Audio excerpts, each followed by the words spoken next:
Assalamu alaikum students. I am Adnan Khan. Here is my YouTube channel with the name of Bio Mentor.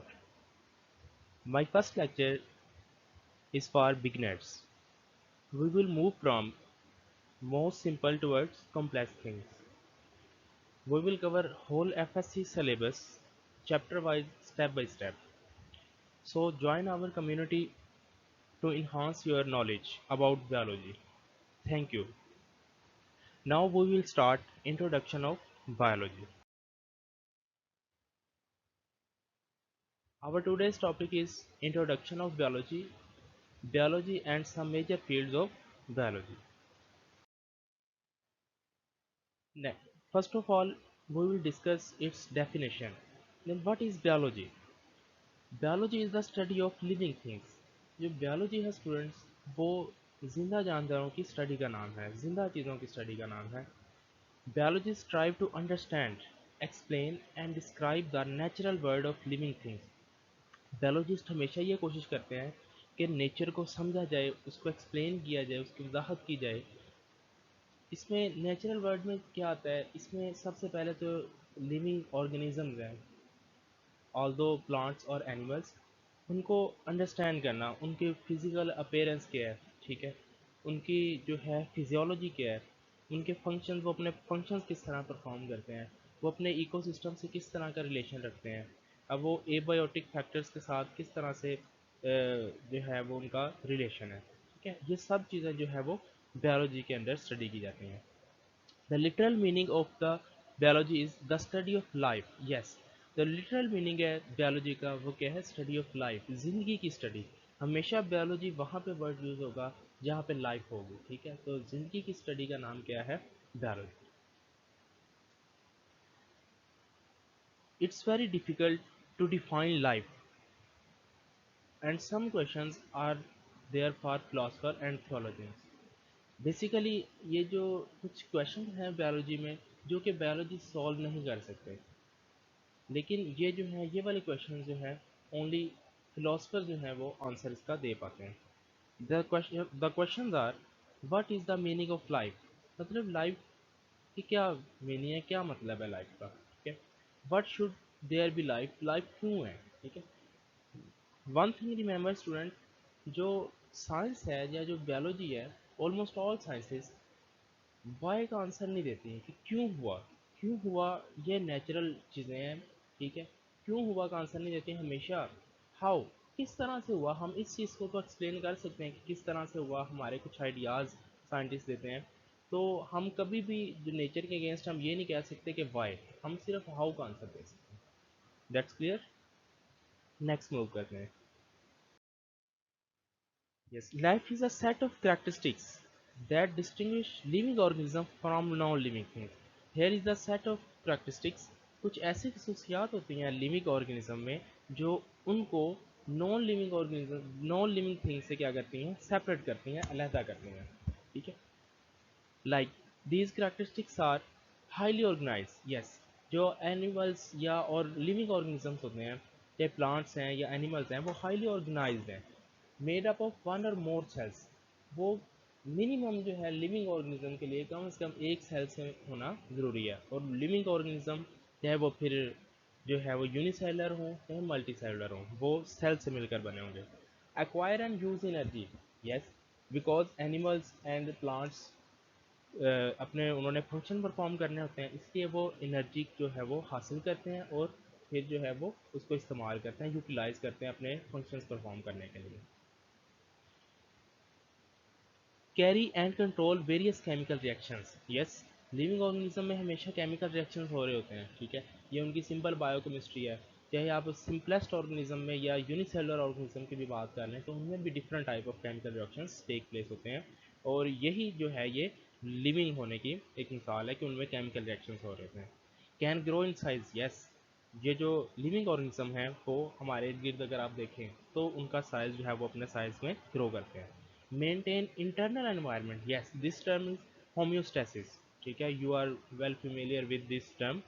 Internal environment को हमेशा वो क्या करते हैं, maintain रखते हैं. If for example take example our body temperature, अगर हम एनवायरनमेंट की बात करें, चाहे एनवायरनमेंट में 45 डिग्री भी चला जाए, लेकिन हमारा जो बॉडी टेम्परेचर है वो 36 पॉइंट समथिंग ही रहता है मेंटेन।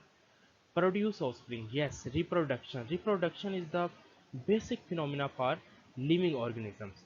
वो अपने ही जैसे जो है वो ऑफस्प्रिंग्स प्रोड्यूस करते हैं। अब जो भी ये जो है करेक्टरिस्टिक्स रखेगा, हम उसको कह देंगे कि ये क्या है, लिविंग थिंग है। Biology is very wide field of biology and can be divided into many branches.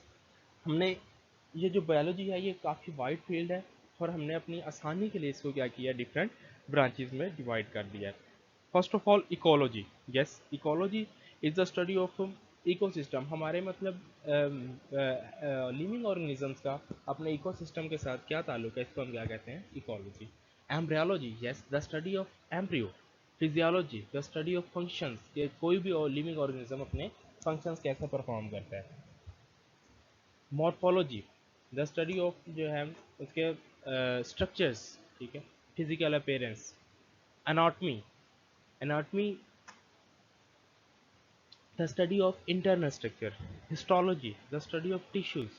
Genetics, the study of genes, how genes transfer from parents to offspring. Zoogeography means animals की distribution ज़मीनी लिहाज से, कि वो ज़मीन पर किस तरह से डिस्ट्रीब्यूट हुए हैं। These branches deals with environmental relationship।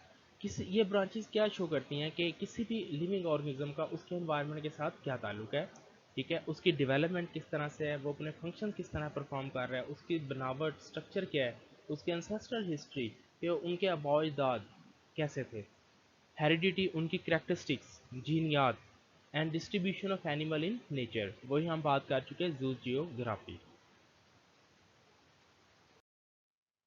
Next, branches of biology. First of all, we will discuss about molecular biology. Molecular biology is a branch of biology that deals with the structure of organisms, the cells and their organelle at molecular level. हमने organism को study करना है, cells को study करना है, लेकिन हमने molecular level पे study करना होता है इसमें। Environmental biology, environmental biology, yes, किसी भी ऑर्गेनिज्म का जो रिलेशन है उसके एनवायरनमेंट के साथ क्या रिलेशन है, ठीक है, वो कौन सी चीज़ें एनवायरनमेंट से ले रहा है और कौन सी चीज़ें एनवायरनमेंट को दे रहा होता है वापस, ठीक है, मतलब बायोटिक और एबायोटिक का फैक्टर्स का इसमें रिलेशनशिप देखा जाता है। Next, fresh water biology, sorry, microbiology. The microbiology is the study of micro organisms, yes, micro organism, those organism that we can not see with naked eye, ठीक है, हमें इनको देखने के लिए हमेशा माइक्रोस्कोप की ज़रूरत होती है, लाइक बैक्टीरियाज, वायरसेस, ठीक है। उसके बाद जो है अगर हम बात करें प्रोटोजोन्स की बात कर रहे हैं, ठीक है, एलजी है, कुछ members. Fresh water biology deals with the organism living in fresh water bodies, for example rivers and lakes. ऐसे ऑर्गेनिज्म जो फ्रेश वाटर में रहते हैं उनको हम क्या कहते हैं, उसकी स्टडी को फ्रेश वाटर बायोलॉजी कहा जाता है। Marine biology, the study of life in seas and oceans, जो समुंदर में जो जितने भी लाइफ है इनको स्टडी करने का नाम क्या है, मैरीन बायोलॉजी, ठीक है। अब इसमें भी क्या होगा, इसमें भी मैरीन लाइफ पे हमने स्टडी करना है उनकी, कि किस तरह से उनका जो एनवायरनमेंट है फिजिकल, उनको फिजिकली और केमिकली किस तरह से उनको जो है वो इन्फ्लुएंस करता है, ठीक है। ये सारी चीज़ें, this include the study of marine life and the physical and chemical characteristics of sea acting as a factor, के मतलब जो एनवायरनमेंट है मैरीन का, ये सपोज दैट साल्टी वाटर है, तो वो किस तरह से जो है वो एनिमल्स को इफेक्ट करता है।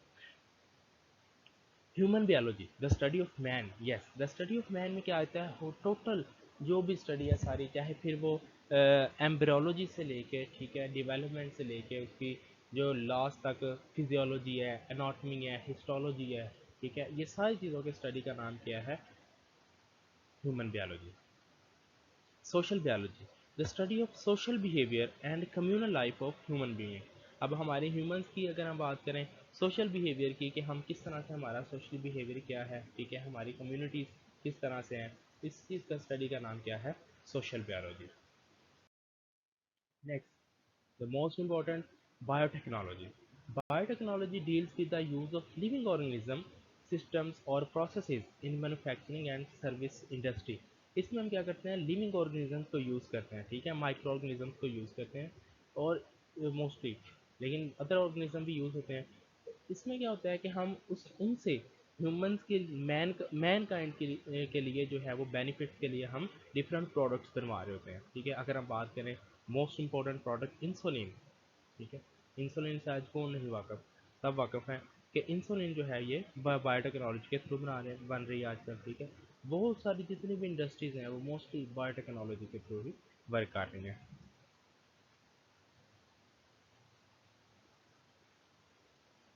No. If you have any question related to this topic, then you can ask in comment section. Thank you. That's all about today's lecture. Then once again, if you have any question about today's lecture, you can ask in comment section or you can use Gmail and send me message. Thank you.